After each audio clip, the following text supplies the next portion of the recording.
This is Rob Tobert for Boxing Social in association with Betfred. Delighted, as always, to be joined by the machine. It's the morning after the night before fight camp.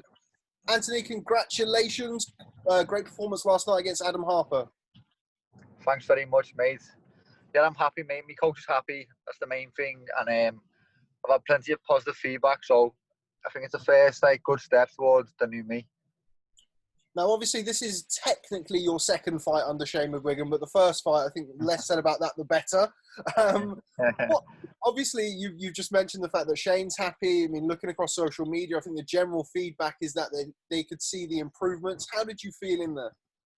Yeah, I felt really calm. Like I said before the fight, I knew Harper's style would suit me because he's one of them boxers. He can only go forward, and anyone against me who comes forward in for a hard night because I've got long arms, I've got power in my shots, and they're going to struggle to get past my jab. And early on in the fight, he realised that he couldn't come up because I was too strong for him. So he adopted to try and he went to survive mode quite quick, which a lot of my opponents do. I think a lot of people are surprised at how hard I do it, and I do hit, and then you take a few shots and they go into the shell, which most of my opponents have done, apart from obviously Scott, who managed to beat me. But I feel as though I've improved loads under Shane in a short space of time, and I think the future's bright, mate.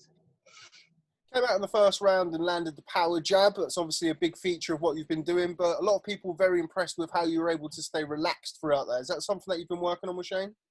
Yeah, well, Shane trains very high intensity. That's the one thing I've noticed about him, rather than any other coach I've ever met. He doesn't switch off for a second. He's got laser focus in the whole gym sessions. You've obviously seen him. He doesn't stop, mate. He's like a proper in the gym, mate. He doesn't take no shit. He's really, really serious about his work, and you can't switch off for 1 second. And every round, you've got to be switched on intense, or you'll just whack it, or you'll do something wrong. So I'm getting better. I keep holding me focus for the longer period of time. And like last night, for example, that pace was slower than what I train at. So I'm comfortable at that pace, and I'm quite calm, and I was relaxed. Yeah. Talk to me about the low blows. There was 1 or 2 early warnings. Obviously, you had a point taken off at the end of the fight. What did you make of those? I think the general consensus was they were borderline at best. Did you feel that they were low at the time? I knew for a fact it wasn't low, mate. Especially the first 2 rounds, they wanted definitely went low. The round 6-1, I'm not too sure if that was because I haven't watched the replay, but I know for a fact them were the ones that are just on the belt, and all boxers know, mate, the belt's your waist, you know what I mean? Other boxers are crafty, they pull the shorts are quite tight, they cover the belly button, so it's less target for the body. But he was just milking it. He wanted a little rest, and he was struggling with the pace of the intensity. He was like a rabbit in the headlights once I was hitting him, so he was trying to get a bit of a break and just run the clock down. But he was a very tough lad, but he was definitely milking them. You hurt him in the 4th round. You had him over with the right hand. A lot of people, myself included, to be honest, were calling for the fight to be stopped not too long after that, to be honest. Did you feel the fight went on a little bit too long? Yeah, after round 2, I looked at his face and he was really marked up bad after round 2. I think he had a sliced eye as well. And it was a bit of a one-sided fight. I could do what I wanted in there. I was half looking for that highlight real knockout, if I'm being honest. I had in my head that I wanted to match CBS, so I watched Andy was thinking, you know what, I want to just get a big one off here, which I shouldn't be doing, but it was quite easy for me in there. I was in complete control. I was doing what I wanted as I pleased, and it did a bit too long, mate, to be honest. I was half thinking in my head, the corner should have stopped. I thought after every round, they're going to pull out now, and they just kept sending him back out, mate, which I think was a bit silly because he was 6 rounds down. He'd been dropped. He was badly marked and cut, and he's not really a puncher, so it was a pointless beating. But at the end of the day, mate, we are in the pain game. We are in the pain business. We are fighters. That is one big shot on Sky Sports. Maybe they were just hoping that I got the spot. I don't know what they were thinking, but it was a bit of unnecessary punishment for the lad. But respect to the kid, mate. He's got some grace and determination. What did you make of fight camp overall throughout the whole week and obviously on fight night, boxing with no fans? I really enjoyed it, and you know what, it might sound mad, but I had no fans, but I could have stayed Barry McGuigan constantly, mate. I just could have stayed Barry McGuigan shouting, and I could hear Shane shouting. So it was like a bit of a spar, like, but obviously because the little gloves are on, I was really switched on, and I've got a point to prove, mate. Like, people are writing me off. I've lost one fight, but I've been pro for 18 months.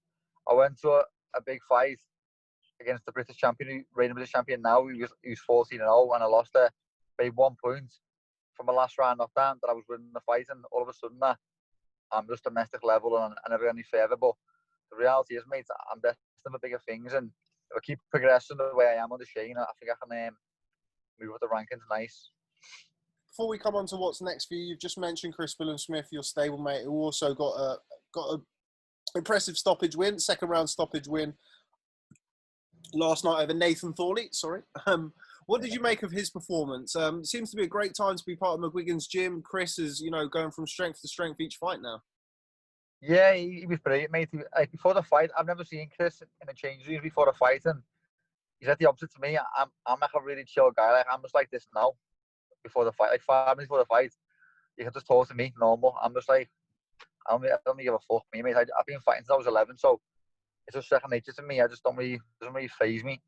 I only really switch on when I'm walking the ring, where Chris was really, really intense, and like he looked like he was like really, really focused, and I was like, is he like tense there? But that's his own little thing that he does. Shane said he's always like that, but I wasn't too sure.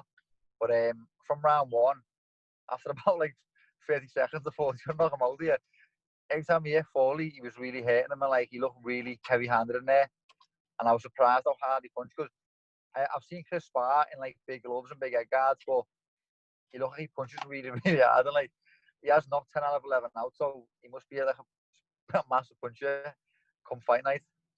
Yeah, it's an interesting one with Chris. Obviously, I've been around Chris a lot during fight weeks and before fights, before he goes out to fight. And he's very, very, very relaxed right up until he gets into the change rooms. As soon as he gets his hands wrapped, that's it. And he starts really... That's it.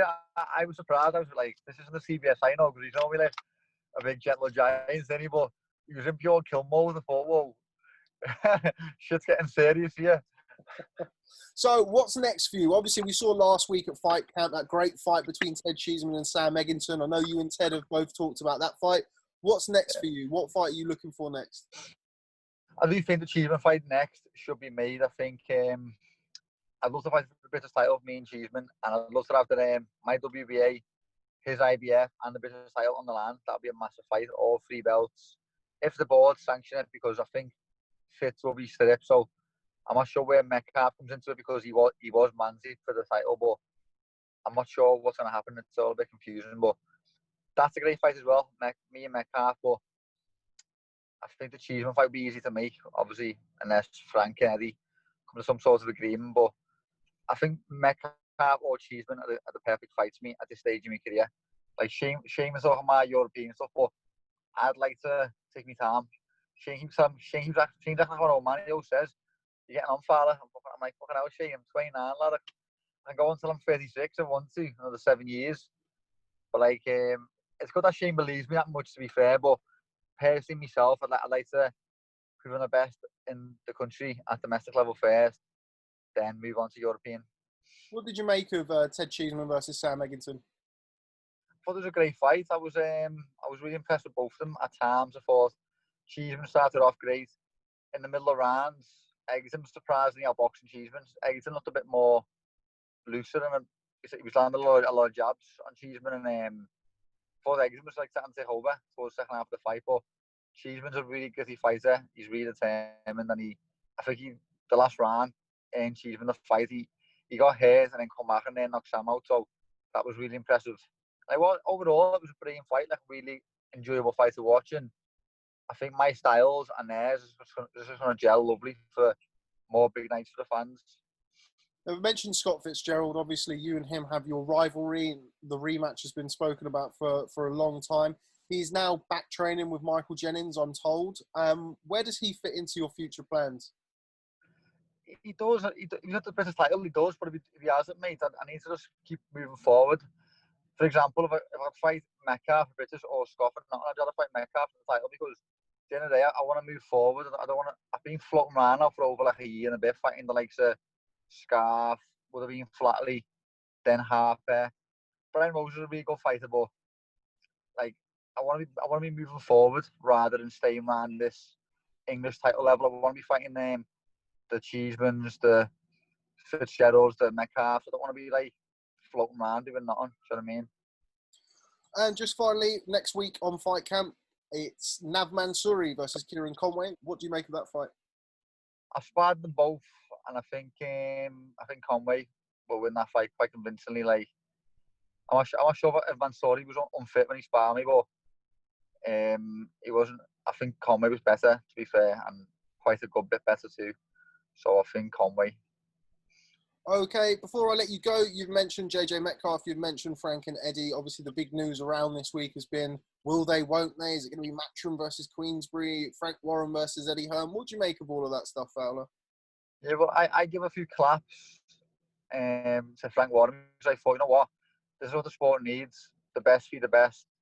All these rivalries put aside, just put the best fights on for the fans. But I think a few match people were like, that Frank's a bit desperate here because BT aren't getting the view numbers Eddie is, so why would Eddie give Frank a helping hand when like they're like sworn enemies? But I'm sure if they come to some sort of agreement, the fans are the winners, so hopefully they can. Do you know what I mean? Like obviously Eddie's flying, Matchroom are flying, Sky are flying, but from a fan's point of view, the best thing for boxing would be to come to some sort of agreement and the best fight the best. Okay, all right, Mr. Fowler. Thanks very much for your time. No Do appreciate it as always. Congratulations on your second, but your first win under Shane McGUIGAN. Great to see you back in the ring, and hope to catch up with you soon. Thanks very much, Rob, mate. Thanks a lot. Cheers, Fowler.